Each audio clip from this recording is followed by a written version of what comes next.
अगर आप भी एक ऐसे स्टूडेंट हैं जिसने सीबीएसई से अपनी आंसर सीट मंगवाई है तो सिर्फ आंसर मत देखिए। बहुत सारे बच्चे ऐसे हैं जिनके मार्क्स इसलिए नहीं बढ़ते क्योंकि उन बच्चों को ये नहीं पता कि उनकी कॉपी में उनको क्या चेक करना है और क्या नहीं। इन पॉइंट्स को अगर आपने कवर नहीं किया ना अपनी कॉपी चेक करते हुए तो आपके बढ़ने वाले मार्क्स भी मिस हो सकते हैं। एक और बात, इस वीडियो को पूरा देखिएगा क्योंकि लास्ट में मैं कुछ ऐसे हिडन पॉइंट बताने वाला हूं आप सभी को जो ज्यादातर बच्चे मिस कर देते हैं और इस वजह से उनके मार्क्स नहीं बढ़ पाते हैं। करते हैं कवर उन सभी पॉइंट्स को जो आपके मार्क्स को बढ़ाकर ही देगा। तो सबसे पहले आपको क्या चेक करना है कि सारे के सारे पेजेस अवेलेबल हैं या नहीं।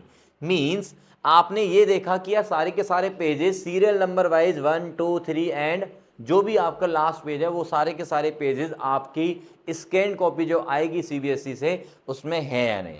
एंड द सेकेंड थिंग, उसमें सबसे ज्यादा मैटर करेगा सभी पेजेस में, वो है आपका ऑर्डर। ऑर्डर कैसे मैटर करेगा? सपोज करो आपने कोई आंसर क्वेश्चन नंबर जैसे 24 है, 24 का आपने आंसर लिखा पहले किसी पेज पे, पेज नंबर सपोज कर लेता हूं मैं 18 पेज से स्टार्ट किया आपने और आपको पता है कि यार ये वाला जो क्वेश्चन है वो दूसरे या तीसरे पेज तक भी जा रहा है, तो वो आपको ये चेक करना है अब कि वो सारे के सारे जो आंसर के जो पैटर्न जो आपने लिखा था वो सीरियल में है या नहीं है, ऑर्डर में है या नहीं है। ऐसा तो नहीं है कि एक पेज तो आपका यहां पे दे दिया और दूसरा पेज लास्ट में आ रहा है। तो ये चीज आपको चेक करनी है बच्चों। एंड सारे के सारे पेजेस चेक्ड हैं या नहीं है, वेरी वेरी इंपॉर्टेंट पॉइंट। क्योंकि अगर कोई भी पेज आपको अनचेक मिल गया ना तो मिनिमम 2-3 नंबर तो आपके बढ़ ही जाएंगे और शायद ऐसा भी हो सकता है कि आपके नंबर और भी ज्यादा बढ़ जाएं। तो नेक्स्ट पॉइंट क्या है कि अनचेक आंसर्स। कोई भी आंसर आपका अनचेक तो नहीं है।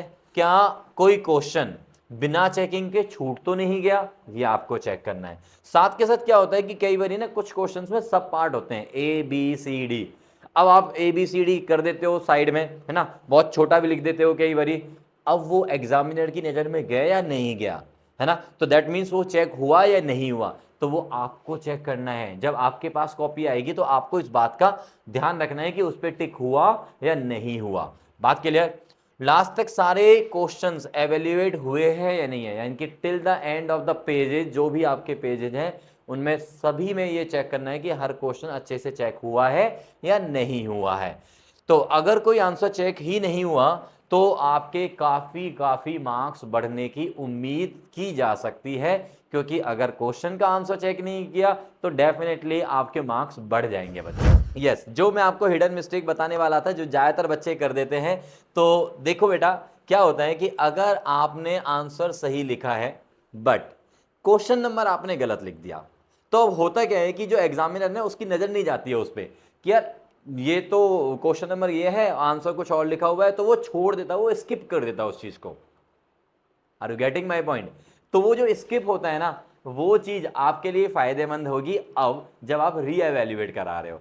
तो दैट मीन्स आपके एग्जामिनर ने अगर वो उसको स्किप कर दिया है तो डेफिनेटली आप उस चीज पे क्लेम कर सकते हो, आप उस क्वेश्चन नंबर को मेंशन कर सकते हो सीबीएसई को, और वो क्वेश्चन आपको आपके 3 4 5 नंबर भी बढ़ा के दे सकता है।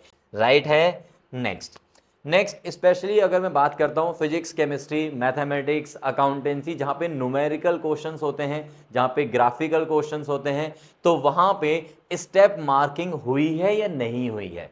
दैट मीन्स होता क्या है कि कई बार सीबीएसई का एक रूल है, सीबीएसई का रूल क्या है कि अगर भाई अगर आपने 2 स्टेप भी लिखे हैं, 1 स्टेप भी लिखा है, 3 स्टेप लिखे हैं तो उसके मार्क्स मिलने चाहिए। समटाइम्स क्या होता है कि आपकी कैलकुलेशन मिस्टेक हो गई, आपने अप्रोच सही लगाई है, पहला दूसरा तीसरा चौथा 4 पॉइंट्स भी सही किए हैं, बट लास्ट में कैलकुलेशन मिस्टेक होने की वजह से आपका आंसर गलत हो गया। तो क्या ऐसा हो गया है आपके साथ कि एग्जामिनर ने वो आंसर चेक किया और सीधा सीधा वहां पे 0 दे दिया? तो वो चीज आपको चेक करनी है अब कि मैंने फॉर्मूला सही लिखा है, कि मैंने फॉर्मूला सही लिखा है, मेथड सही है या नहीं है, कैलकुलेशन मिस्टेक की वजह से 0 तो नहीं मिला। तो ये सारी बातें आपको चेक करनी है और आपको मेंशन करना है अगर ऐसा कुछ हुआ है तो। राइट? अब आते हैं नेक्स्ट पॉइंट पे, टोटलिंग मिस्टेक। बहुत इंपॉर्टेंट पॉइंट, बहुत ही इंपॉर्टेंट पॉइंट। अब यहाँ पे जो टोटलिंग का इस बार जो ओएसएम चेकिंग हुई है ना आपकी, इसमें क्या हुआ है कि जो टोटलिंग है एक क्वेश्चन के अंदर भी टोटलिंग हो रही है। एक क्वेश्चन के अंदर भी टोटलिंग हो रही है, यस, है ना। जैसे कि आपका मान लो कि सपोज करो 5 मार्क्स का क्वेश्चन आया, ठीक है, तो उसमें कुछ स्टेप्स बना दिए, अब स्टेप्स के मार्क्स मिले, मान लो एक स्टेप के 0.5 यानी कि हाफ मार्क्स मिला, देन फिर दूसरा स्टेप है उसके 1.5 थे, ठीक है, देन फिर तीसरा स्टेप है उसके भी कुछ मार्क्स थे। तो इस तरह से जो टोटल बना स्टेप्स का, वो पूरा का पूरा जो टोटल है वो सही है या नहीं है, वो चीज भी आपको चेक करनी है, क्योंकि आपको जो मार्क्स मिले हुए होंगे ना कॉपी में, वो स्टेप्स वाइज मिले हुए होंगे, कोई स्टेप छूटा तो नहीं, टोटलिंग सही है या नहीं है, तो ये चीज आपको चेक करनी है, हर क्वेश्चन वाइज चेक करनी है। तो हर क्वेश्चन के मार्क्स सही जोड़े गए हैं या नहीं, ये आपको चेक करना है बेटा। पेज वाइज टोटलिंग, यस, जब आप टोटलिंग कर रहे होंगे ना, तो आप क्या करना है, एक रफ पेज लेना, उसमें पेज नंबर मेंशन कर देना कि पेज नंबर 1 पे इतने टोटल हुए, पेज नंबर 2 पे इतने टोटल हुए, पेज नंबर 3 पे इतने टोटल हुए, और इस तरह से लास्ट तक आप करते चले जाना। तो फाइनल टोटल जो है, जो फाइनल टोटल बनेगा वो फ्रंट पेज पे, यानी कि जो सबसे आगे वाला जो पेज होता है जहां पे टोटल मार्क्स दिए जाते हैं, वहां पे सही तरीके से ट्रांसफर हुआ या नहीं हुआ, वो चीज आप एक बारी क्रॉस चेक कर लेना। इनफैक्ट मैं कह रहा हूं कि डबल चेक कर लेना उस चीज को, तो आप ठीक है ना। तो कई बार क्या होता है यार, इंटरनल चॉइस, ये एक महा इंपॉर्टेंट पॉइंट है भाई रीएवैल्यूएशन का। अब इसके बारे में ना बच्चों को पता ही नहीं होता है कि सीबीएसई ने क्या किया हुआ है कि जब आपका कोई क्वेश्चन आता है जिसमें और वाला ऑप्शन आता है, इनकी इंटरनल चॉइस आती है आपकी, ठीक है। अब उसमें क्या हुआ, मान लो कि आपका कोई क्वेश्चन नंबर 5 है, जैसा कि मैंने यहाँ पे अटेम्प्ट किया क्वेश्चन नंबर 5। अब क्वेश्चन नंबर 5 में और पार्ट भी था, क्या था, और पार्ट भी था। अब मैंने क्या किया कि पहले वाला क्वेश्चन अटेम्प्ट किया, और मुझे लगा कि यार ये तो हो नहीं रहा है पूरा, तो उसके बाद क्या किया, सेकंड वाला पार्ट भी आपने अटेम्प्ट कर लिया। अब सेकंड वाला पार्ट पूरा हुआ या नहीं हुआ, मान लेते हैं या तो पूरा हुआ, या फिर मान लेते हैं कि जो पहले वाला के कंपैरेटिवली वो अच्छे से ज्यादा सॉल्व हो गया, आर यू गेटिंग। इसमें मार्क्स मिले हमें 1, क्योंकि ये भी हमने कैंसिल नहीं किया, इसमें मार्क्स मिले हमें 2।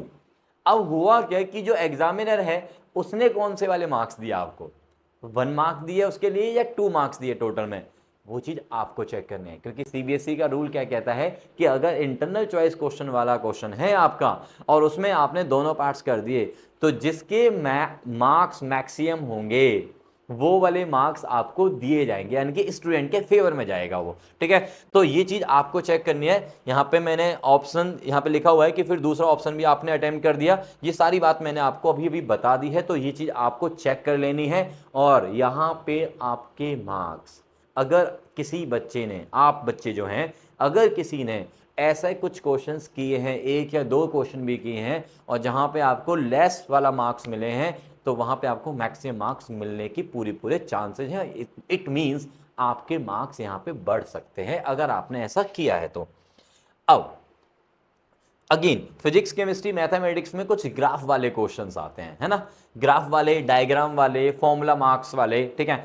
तो अगर आपने ग्राफ बनाया, ठीक है, और उसके बाद वो काम नहीं किया जो उसने बोला था क्वेश्चन में, और भी जो काम करना था, डायग्राम बना दिया और काम नहीं कर पाए आप, तो भाई आपके ग्राफ के, आपके डायग्राम के मार्क्स होते हैं। अगर किसी एग्जामिनर ने आपको नहीं दिए हैं बच्चों, तो आप फिर से बोल सकते हो कि सर प्लीज हमें दे दीजिए, राइट। तो यहां पे आपके मार्क्स इंक्रीज हो सकते हैं।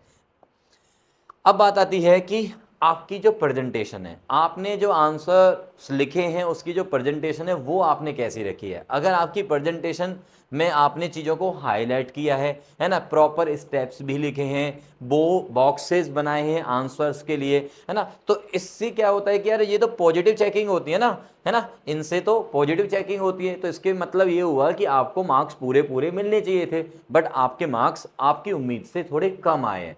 तो इसका मतलब अगर आपने ये सारे पॉइंट्स को अच्छे से क्लियर किया हुआ है वहां पे, और उसके बावजूद भी आपके मार्क्स कम आ रहे हैं, तो डेफिनेटली आपका बनता है कि आप उस क्वेश्चन के लिए क्लेम करें कि हाँ भी इसमें तो मेरे मार्क्स पूरे मिलने चाहिए थे, राइट।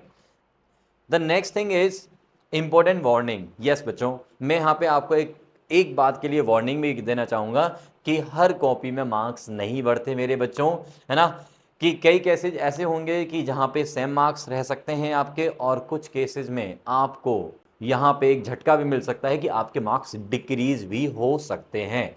तो प्लीज इस बात का स्पेशली ध्यान रखना, ओके। यस, एक और बात यहाँ पे ना, कुछ बच्चे इन मार्क्स को देख के डिप्रेशन में जा रहे हैं, कुछ बोल रहे हैं कि यार ये तो ऐसे ऐसे कैसे हो गया, है ना। तो please please don't be so emotional. पहली बात मैं क्लियर कर दूं बेटा कि इस साल सीबीएसई का जो रिजल्ट आया है वो काफ़ी डाउन आया है, तो आपको बिल्कुल भी निराश होने की ज़रूरत नहीं है। आपको अपने जो आगे वाले जो गोल्स हैं, जो आपने सेट किए हुए थे कि यार मुझे ये वाला एग्ज़ाम देना है और यहाँ इस वाले कॉलेज में जाना है, तो उसके लिए आप अच्छे से प्रिपेयर करें, उन एग्ज़ाम्स को दें। और उसके लिए जो भी आपको मेरी हेल्प चाहिए तो मैं आपकी हेल्प करने को पूरी तरह से तैयार हूँ, ठीक है। और लास्ट में सिर्फ मैं इतना बोलना चाहूँगा कि अगर आपने जिस भी सब्जेक्ट की आंसर शीट आपने मंगवाई है सीबीएसई से, तो कमेंट में लिख देना कि सर मैंने इस सब्जेक्ट की, वो सब्जेक्ट मेंशन कर देना, तो उस सब्जेक्ट से रिलेटेड जो भी इंपॉर्टेंट पॉइंट्स उस पर्टिकुलर सब्जेक्ट से रिलेटेड होंगे वो मैं आपको बता दूंगा। थैंक यू बच्चों for watching this and all the very best कि आपके री एवेल्यूशन जिस भी बच्चे ने अप्लाई किया है उन सभी बच्चों के मार्क्स कुछ ना कुछ उनकी उम्मीद के हिसाब से बढ़ जाएं।